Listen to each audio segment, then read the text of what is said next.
Selamat pagi dan terima kasih karena bersama saya sekali lagi pada pagi ini, di mana kita akan sama-sama merenungkan satu pelajaran ataupun renungan harian. Dan topik kita pada pagi ini ialah di bawah naungan Tuhan.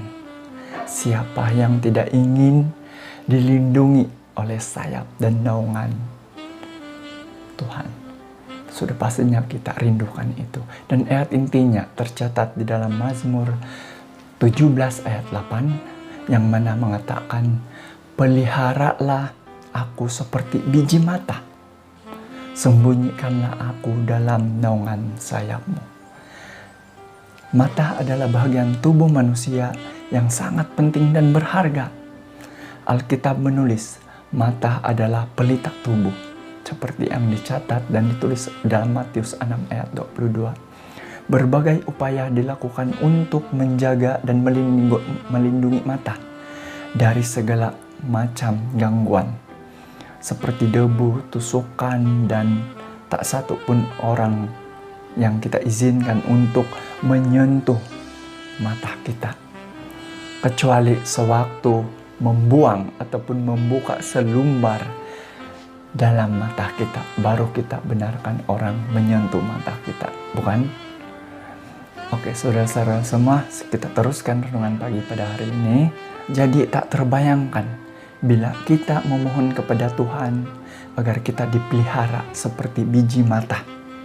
Maknanya kita tidak mau diganggu atau dikacau oleh perkara-perkara yang boleh menjatuhkan kita, terutama kuasa iblis.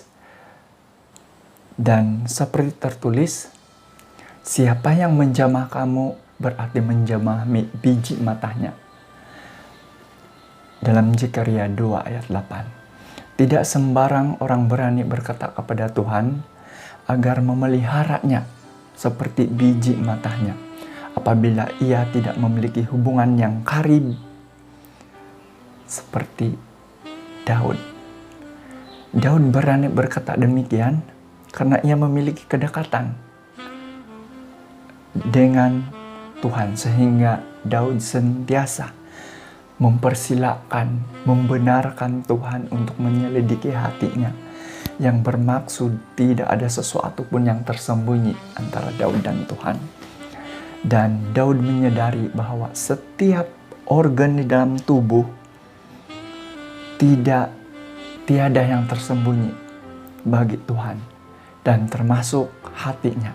Ia berkata untuk pemimpin biduan Mazmur Daud, Tuhan, Engkau menyelidiki dan mengenal aku, sebab Engkaulah yang membentuk buah pinggangku dan menenun aku dalam kandungan ibuku. Matamu melihat selagi aku bakal anak, dan dalam kitabmu semuanya tertulis hari-hari yang akan dibentuk, sebelum ada satu pun daripadanya. Mazmur 139 ayat yang pertama, ayat yang ke-13 dan ayat yang ke-16. Daud tidak takut bila hatinya terus diselidiki oleh Tuhan, sehingga dia sendiri mengundang Tuhan untuk melakukannya. Selidikilah aku ya Allah, dan kenal hatiku. Ujilah aku dan kenalah pikiran-pikiranku. Ayat yang ke-23. Jadi bagaimana dengan kita, saudara? Apakah kita ingin Tuhan mengetahui hati dan pikiran kita? Sebab segala sesuatu yang jahat, segala sesuatu yang tersembunyi, segala sesuatu kebaikan, ketulusan kita, pastinya Tuhan mengetahui itu. Jadi kerinduan bagi kita adalah kita ingin seperti Daud. Kita ingin Tuhan mengetahui isi hati kita, agar kita benar-benar terbukti bahwa yang kita yakin dilindungi oleh kuasa surga ataupun dilindungi oleh kuasa Yesus Kristus sendiri. Tinggal di dalam penjagaan dan naungan Tuhan menghindarkan kita daripada apapun perkara yang boleh menyesatkan kita. Jadi saya akhiri renungan kita dengan satu persoalan yang mana apakah kita tidak rindu seperti kerinduan yang ada pada Daud.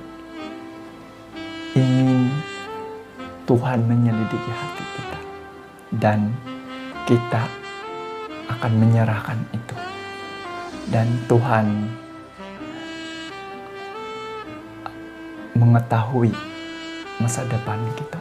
Dan yang pastinya di sini saudara-saudara adalah Tuhan pasti akan melindungi kita, di mana kita di dalam naungan Tuhan. Kita seumpama di dalam penjagaan Tuhan, di dalam tangannya, di dalam genggaman Tuhan, agar kita terhindar dan dijauhkan daripada segala sesuatu yang berbahaya ataupun kejahatan yang ada di dunia ini. Terima kasih karena telah menonton dan setia bersama saya sehingga video ini habis. Dan saya berdoa dan ingin mendoakan Anda. Tuhan memberkati dan Tuhan akan memimpin kamu, melindungi kamu, dan yang pastinya Tuhan akan menyertai kamu di dalam apapun yang kamu lakukan agar kamu berhasil di setiap hari kamu. Jadi semoga Tuhan terus memberkati. Terima kasih.